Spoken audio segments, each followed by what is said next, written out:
কেশপুরে vote প্রচারে গিয়ে এবার হামলার মুখে ঘাটালের বিজেপি প্রার্থী হিরণময় চট্টোপাধ্যায়। ঘটনাটি ঘটেছে পশ্চিম মেদিনীপুর জেলার অন্তর্গত কেশপুর ব্লকের ৬ নম্বর অঞ্চল জগন্নাথপুর বাজারে। এদিন বিজেপি আক্রান্ত মণ্ডল সভাপতিকে মেদিনীপুর মেডিকেল কলেজ ও হাসপাতালে দেখা করার পর তিনি ঘোষণা করেন তিনি কেশপুরেই থাকবেন যতক্ষণ না পুলিশ দোষীদের গ্রেপ্তার করছে। এরপর তিনি কেশপুরের উদ্দেশ্যে রওনা দিয়েছেন। দুপুর নাগাদ হিরণ কেশপুরের ব্লকের ৬ নম্বর অঞ্চল জগন্নাথপুর বাজারে প্রবেশ করলে তার গাড়ির সামনে এসে তৃণমূলের কর্মী সমর্থকেরা বাঁশ লাঠি দিয়ে আক্রমণ চালায় বলে অভিযোগ। বিজেপি প্রার্থী হিরণময় চট্টোপাধ্যায় বললেন, আনন্দপুর থানার পুলিশের সামনেই এই ঘটনাটি ঘটেছে, যদিও নীরব দর্শকের ভূমিকা পালন করেছে পুলিশ।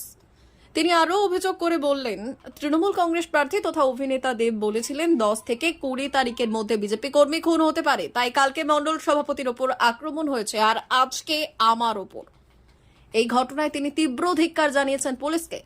পরে পাল্টা বিজেপি কর্মীরা তাড়া করে সেই আক্রমণকারীদের। তবে এই দিন কোথাও কেন্দ্রীয় বাহিনী জওয়ানদের দেখা মিলল না কেশপুরে।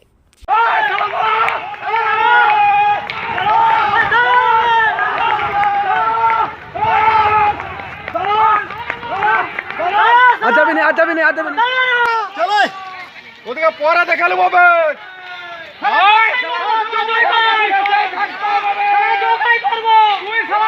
তৃণমূল ভয় পাচ্ছে। গুন্ডা বাহিনী দীপক অধিকারী পাঠিয়েছে 15 থেকে 20 তারিখের মধ্যে খুন করবে বলেছিল। কালকে খুন করার চেষ্টা করেছিল, শুভেন্দু সামন্ত থেকে পারেনি। আজকে প্রার্থী আছে, আমাকে খুন করার জন্য এসেছিল।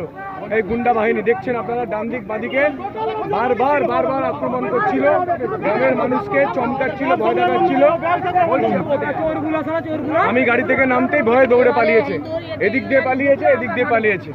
আপনার সামনে তো পুলিশ আছে, পুলিশ চুপচাপ, কিছু করছে না। পুরো এখানকার আনন্দপুর থানার পুলিশ পুরো চুপচাপ। পুলিশের সামনে ঘটলো কি? পুলিশের সামনে সমস্ত ঘটনা পুলিশের সামনে ঘটলো। পুলিশ কি বলছে? পুলিশ কোনো কথাই নেই, চুপ, মুখে অন্যদিকে তাকিয়ে আছে।